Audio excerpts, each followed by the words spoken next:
అంటే జూన్ 4వ తారీఖు నుంచి ఒక కంటిన్యూస్గా ఒక 15-20 రోజులు సంప్రదింపులు మాత్రమే. ఎలాంటి సలహాలు వస్తాయి, ఎలాంటి సూచనలు వస్తాయి, ఏం చేస్తే ఉద్యమకారులకు నిజమైన నివాళి, చనిపోయిన అమరవీరులకు నిజమైన నివాళి, ఉద్యమకారులకు గుర్తింపు వస్తుందనే విషయంలో మేము కమిటీగా మేమొక్కడిని కూర్చొని రాస్తే దానికి విలువ ఉండదు. అది ప్రజాస్వామ్యయుతమైన వాతావరణం కాదు. ఎందుకంటే తెలంగాణ సమాజం ఏ విధంగా ఉంటుంది అనేది మనకు తెలియని అంశం కాదు.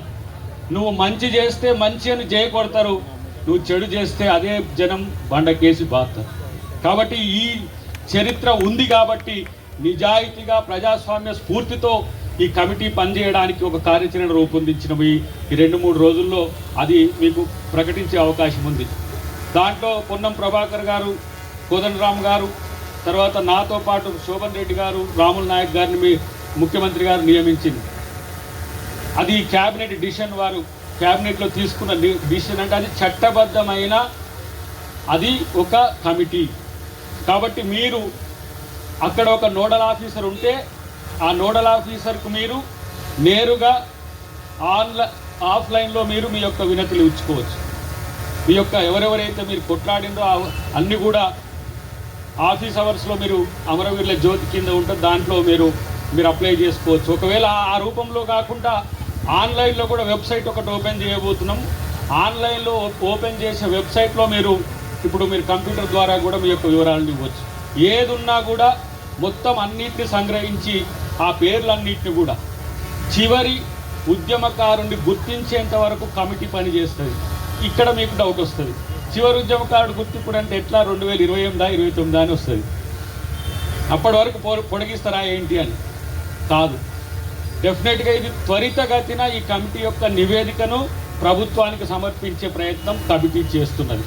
కాబట్టి ఇప్పుడు రవి గారి నేతృత్వంలో జరిగిన ఉద్యమానికి రవి గారితో పాటు వారితో ఉన్న వాళ్ళందరి యొక్క వివరాలని ఒకరోజు వాళ్ళు ఇస్తామంటే తెలంగాణ ఉద్యమకారుల సంఘానికి ఒకరోజు టైం స్లాట్ ఇవ్వబడుతున్నది. ఆ రోజు వచ్చి మీ పేర్లు ఇవ్వడంతో పాటు మీ ప్రతిపాదనలు కూడా కమిటీ ముందు మీరు చెప్తే అది రికార్డెడ్ డేటాగా ఉంటుంది. దీంట్లో మీరు ఆలోచించాల్సింది ఏంటంటే 1956 నుంచి 56, 69, 72, 1996, 2001, 2009 ఫేస్డ్ మేనర్లో జరిగిన ఉద్యమాలు ఉన్నాయి.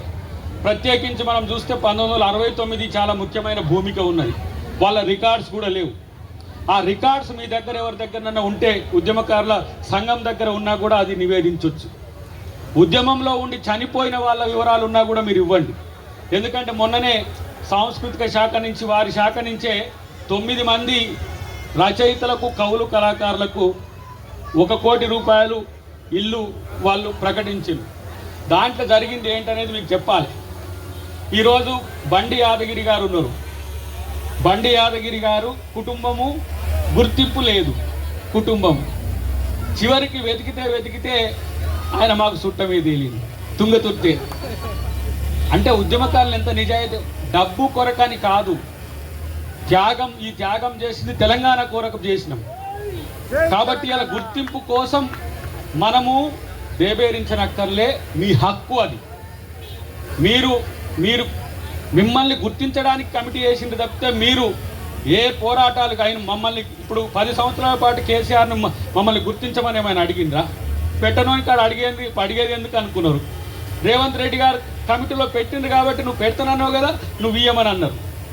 ఇలా బండి యాదగిరి గారి కుటుంబాన్ని కూడా గుర్తిస్తున్నాం. ఎందుకంటే ఆయనకు పెళ్లి కాలేదు, వాళ్ళ అన్నకు పెళ్ళైనా వాళ్ళ కుటుంబం లేదు, వాళ్ళ అమ్మ తరపున ఎవరో ఉంటే వాటిని అన్నిటి కూడా మూలాలు వంశవృక్షం అంతా తీసి మళ్ళా అది మన సాంస్కృతిక శాఖ ద్వారానే ముఖ్యమంత్రి గారికి నివేదించి ఆ 1 కోటి రూపాయలు ఆయనకు ట్రస్ట్కి ఇవ్వాలన్నా లేకపోతే ఏ విధంగా అనేది ప్రభుత్వం నిర్ణయం తీసుకుంటుంది. అంటే అంత చిత్తశుద్ధితో ప్రభుత్వం ఉందని చెప్పడానికి నేను ప్రయత్నిస్తున్నా మిత్రులారా.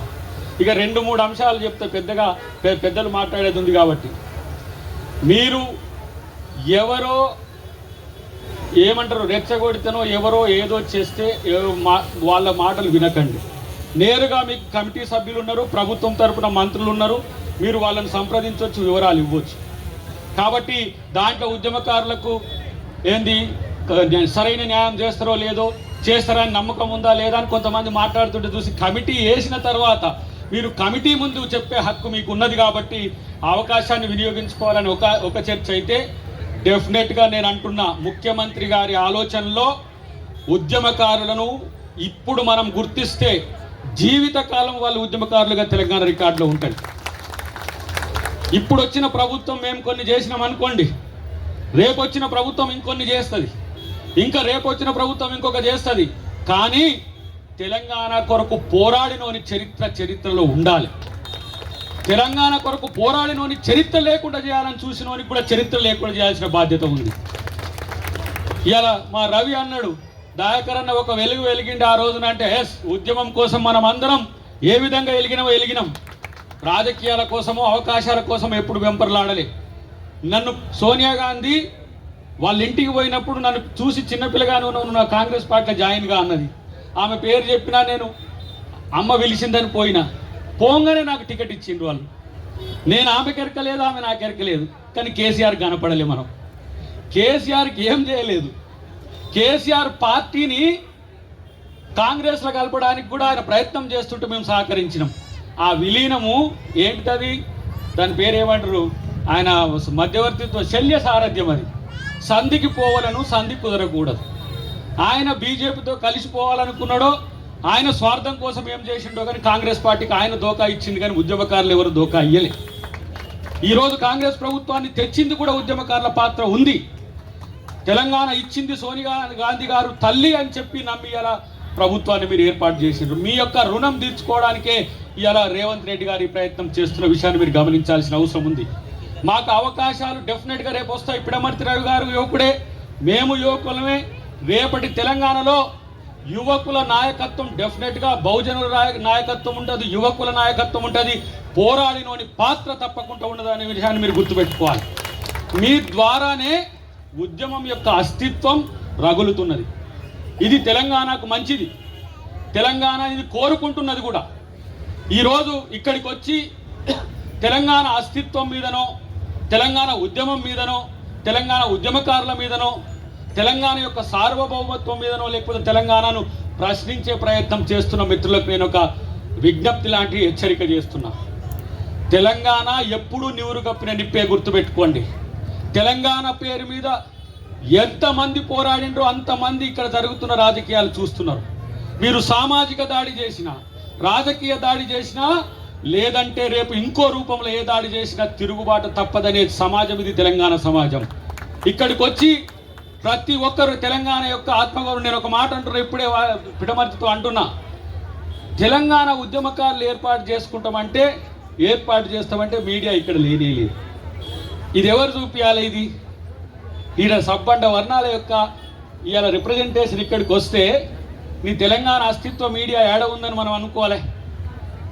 ఇక ఒక్కొక్కరు వాళ్ళు వచ్చి తెలంగాణ మీద దాడి జరుగుతుంటే ఉండే మీడియా మాత్రం ఇప్పుడు మీరు అగపడరు. దాంట్లో ఈ నుంచి ఈడి వరకు ఉంటుంది. తస్మాత్ జాగ్రత్త, తెలంగాణ గమనిస్తున్నది. కాంగ్రెస్ పార్టీ నాయకుడు కావచ్చు అద్దంకి దయాకర్ యొక్క రూపం మారిస్తే తెలంగాణ ఉద్యమంలో ఎట్లా ఉన్నాడో అట్లా అవుతాడు దయాకర్, గుర్తుపెట్టుకోండి. అది ఎవరైనా సరే, అది సినిమాలైనా, అది మీడియా అయినా, అది పత్రికలైనా, ఇంకా రాజకీయమైన సామాజిక ఉద్యమాలైనా సరే తెలంగాణను గౌరవించడం నేర్చుకోవాల్సిన అవసరం ఉన్నది. కాబట్టి మిత్రులారా, మేము మీ అంశతో ఉన్న వాళ్ళమే కమిటీలో ఉన్నాం. మీ అంశతో ఉన్నవాడే ఇక్కడ మంత్రిగా క్యాబినెట్లో ఉన్నాడు, జూపల్లి కృష్ణారావు గారు. ఆ రోజు వారు రాజకీయంగా నేను ఎంత నష్టపోయినా ఏం లేదు అని చెప్పి తనకు అవకాశం ఇచ్చిన పార్టీని సైతం వ్యతిరేకించి తెలంగాణ ఉద్యమంలో వస్తే రవి గారు మాతో పాటు జేఏసీలు అన్ని పోయి వారిని గెలిపించుకున్నమాట, జూపల్లి గారిని కొల్లాపూర్లో. మళ్ళీ తర్వాతనైనా ఆ బంధం అట్లా కొనసాగింది. మొన్న కూడా మళ్ళీ వస్తే మమ్మల్ని ఆత్మీయంగా యువకుల మీటింగ్కి పిలుచుకుంటూ జూపల్లి గారు. అది ఆయన ఎక్కడ ఉన్నా కూడా ఉద్యమాలు చేసిన వాళ్ళకి ఇచ్చే గౌరవము, అది జూపల్లి గారిని చూసి అందరు నేర్చుకోవాల్సిన అవసరం ఉన్నది. ఎందుకంటే ప్రతి వాళ్ళు నేను తెలంగాణ అంటాడు. తెలంగాణ వాళ్ళు పనికి వస్తే పారిపోతున్న పరిస్థితి ఉన్నది. కానీ తెలంగాణను గుర్తుపెట్టుకుంటున్న నాయకుడిగా మనం జూపల్లి గారిని చూడాల్సిన అవసరం ఉంది. ఆయన భవిష్యత్తులో జరగబోయే తెలంగాణ అస్తిత్వ ఉద్యమాలకు కూడా వారి సహకారం ఉంటుందని నేను కోరుకుంటున్న మిత్రులారా. చివరిగా ఒక అంశం, కాంగ్రెస్ పార్టీ తెలంగాణ కొరకు పోరాడడానికి టీసీసీని ఎప్పుడో ఏర్పాటు చేసింది. తర్వాత తెలంగాణ ఉద్యమంలో ఎంపీల పాత్ర మీకు తెలుసు. పొన్నం ప్రభాకర్ గారి నుంచి మొదలు పెడితే ఆ రోజు ఎంపీలు ఏ విధంగా పోరాడినరో, పార్లమెంట్లో యుద్ధం చేసి పోరాడిండ్రు. మనలాగానే మనం ఇక్కడ పోరాడితే వాళ్ళు అక్కడ పోరాడిండ్రు. నేనంటున్నా, ఇలాంటి పోరాట పటిమ ఉన్న నాయకత్వాన్ని గౌరవించడానికి ఎప్పుడు కూడా కాంగ్రెస్ ప్రభుత్వం వెనకాడదు, కాంగ్రెస్ పార్టీ వెనకాడదు, రేవంత్ రెడ్డి గారు కూడా వెనకాడరనే విషయాన్ని గుర్తుపెట్టుకొని ఈ కమిటీకి సహకరించి మరింత ఎక్కువ సమాచారాన్ని కమిటీకి ఇచ్చేందుకు మీరు కృషి చేయాలని చెప్పి తెలియజేస్తూ థ్యాంక్ యూ వెరీ మచ్. జై తెలంగాణ, జై తెలంగాణ.